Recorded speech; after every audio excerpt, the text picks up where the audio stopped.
Praise the lord. ఈరోజు Bible వాక్యంగా మత్తయి సువార్త 5వ అధ్యాయము 19వ వచనాన్ని చూసుకుందాం.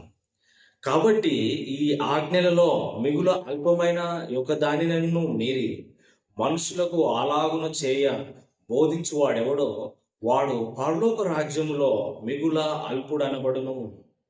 అయితే వాటిని గైకొని బోధించువాడెవడో వాడు పరలోక రాజ్యంలో గొప్పవాడనబడును. దేవునికి స్తోత్రం, మహిమ కలుగును గాక. చాలా అద్భుతమైన మాటలు ఇక్కడ మనము చూస్తా ఉన్నామండి. యేసుక్రీస్తు ప్రభువారు చెప్తా ఉన్నారు, ఆజ్ఞలను పాటించండి. ఆజ్ఞలను పాటిస్తూ వాటిని బోధించండి. మీ బోధ మరి ఎలా ఉండాలంటే మొదట మీరు పాటించి ఆ తర్వాత బోధించాలి. అలాంటి వారికి గొప్ప బహుమానం ప్రభులో ఉంటుంది. నిత్య జీవంలో గొప్ప బహుమానం ఉంటుంది.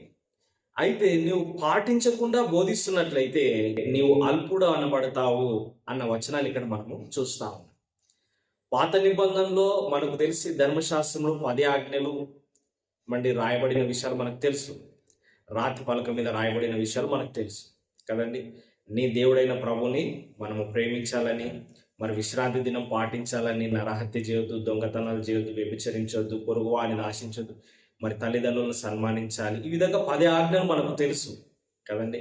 నీ దేవుణ్ణి ఆరాధించాలి, మరి ఇతర విగ్రహముల జోలికి వెళ్ళొద్దు. ఇలాంటి విషయాలన్నీ కూడా 10 ఆజ్ఞలు మనకు తెలుసు.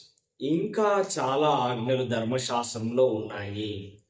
ఖచ్చితంగా పాటించాల్సిన ఆజ్ఞలు ఇంచుమించుగా 250 వరకు, 270 వరకు ఉంటే, ఇంకా మరి ఆచార సంబంధంగా పాటించాల్సినవి 300 చిల్లర ఉన్నాయి.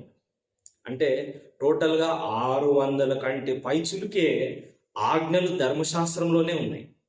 ఇంకా బైబిల్ మొత్తంలో మనం చూసుకున్నట్లయితే అనేకమైన విషయాలు మనం చూస్తూ ఉంటాం ఆజ్ఞల రూపంలో.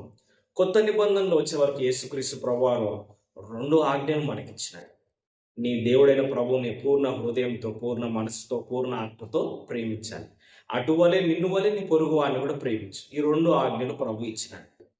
మరి అపోస్తలుడైన పౌలు ఇదే విషయాన్ని ధర్మశాస్త్రం అంతయు నిన్ను వలె నీ పొరుగు వారిని ప్రేమించు అన్న దాంట్లోనే మరి నిక్షిప్తమైంది, క్లుప్తమై ఉన్నదని అపోస్తలుడైన పౌలు తన పత్రికలో రాసినాడు. ఏది ఏమైనప్పటికీ ఆజ్ఞలు ఉన్నాయి. హల్లెలూయా. మరి ఆజ్ఞలను మనిషి పాటించగలడా? ఆజ్ఞలను పాటిస్తూ పరలోకానికి వెళ్ళగలడా? నీతిగా నీవు జీవించడం ద్వారా, కొన్ని ఆజ్ఞలు పాటించడం ద్వారా పరలోకానికి వెళ్తావా అంటే వెళ్ళలేవు కదండి. హల్లెలూయా. యేసుక్రీస్తు ప్రభువారు పుట్టుక ద్వారా మనకు సువార్త, మరి యేసుక్రీస్తు ప్రభువారు రావడం ద్వారా శుభదినము, యేసుక్రీస్తు ప్రభువారు ఈ లోకానికి రావడం ద్వారా గొప్ప వెలుగు వచ్చింది. అయితే యేసుక్రీస్తు ప్రభువారు సిలువలో మరణించడం ద్వారా సువార్త మొదలైంది. హల్లెలూయా. ఏంటంటే మనిషి పరలోకానికి చేరుకోలేడు. నీ నీతి క్రియలు మురికి గుడ్డలే. రోమిలకు రాసిన పత్రిక 3వ అధ్యాయంలో రాయబడినట్లు మొదట అన్ని విమర్శలు చేసిన అపోస్తలుడైన పౌలు 3వ అధ్యాయంకి వచ్చే వరకు ఏమండి, మనిషి క్రియలన్నీ కూడా మురికి గుడ్డలు లాంటివే. క్రీస్తునందు విశ్వాసం ఉంచిన వారే నీతిమంతులు. ధర్మశాస్త్రం మూలంగా ఏ వ్యక్తి కూడా పరలోకానికి వెళ్ళలేడు. ఆజ్ఞలు పాటించడం ద్వారా, ధర్మశాస్త్రాన్ని పాటించడం ద్వారా నువ్వు పరలోకానికి చేరుకోలేవు. నీ మంచి పనుల ద్వారా నువ్వు పరలోకానికి చేరుకోలేవు.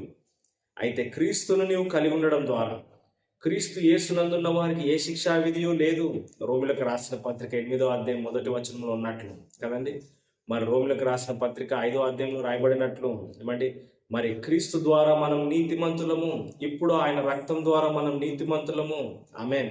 సో యేసుక్రీస్తునందు విశ్వాసం ఉంచు. ఆజ్ఞలు పాటించాలి, పాటించాలి, పాటించాలని పడిపోయిన వాళ్ళు చాలా మంది ఉన్నారు. అనేక మతాల్లో కూడా ఇలా పాటించు, అలా పాటిస్తు అని చెప్తున్నారు, కానీ మోక్షము ఎక్కడ కూడా దొరకడం లేదు.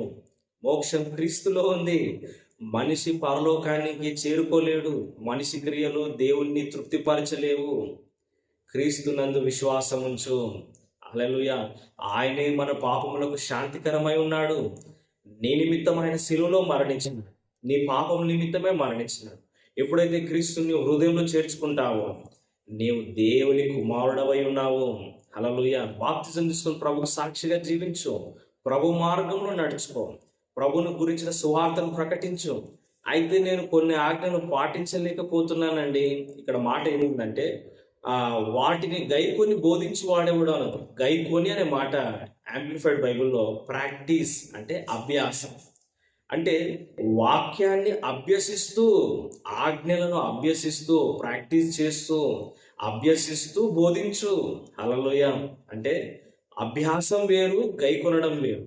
100% చెయ్యి కాదు, 100%గా నువ్వు ప్రయత్నిస్తూ ఆజ్ఞలను పాటించాలి, ఆజ్ఞలను ఏమండి అభ్యసిస్తూ దేవుని మార్గంలో నడవాలి, దేవుని చిత్తాన్ని చేయాలన్న అభ్యాసం నీలో ఉండాలి. ఆ తపన నీలో ఉంటూ నీవు క్రీస్తు మార్గంలో నడుచుకుంటే ఆయనే నిన్ను పరిశుద్ధపరుస్తాడు. హల్లెలూయా.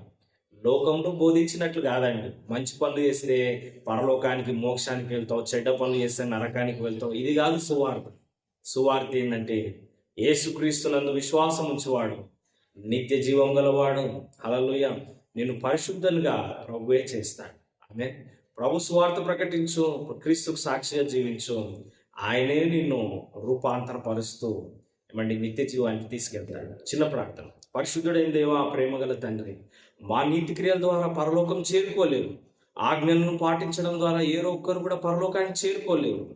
ధర్మశాస్త్ర క్రియల ద్వారా ఏ ఒక్కరు పరలోకానికి చేరుకోలేరు. క్రీస్తునందు విశ్వాసం ఉంచడం ద్వారా, అయా క్రీస్తును కలిగి ఉండడం ద్వారా మేము నిత్య జీవానికి వెళ్తామని గ్రహించి క్రీస్తుకు లోబడి అయా మా క్రియలను పరిశుద్ధపరచుకున్నట్లు నీ ఆత్మాభిషేకమునిచ్చి నీ బిడ్డలందరినీ ధైర్యపరిచి ముందుకు నడిపించమని, సమాధానమేమని మా ప్రభువును రక్షకుడైన యేసుక్రీస్తు నామములో ప్రార్థించి స్తుతించి అడిగి వేడుకొంచున్నాం తండ్రి. ఆమేన్. God bless you. నేను పాస్టర్ ఎలీషా.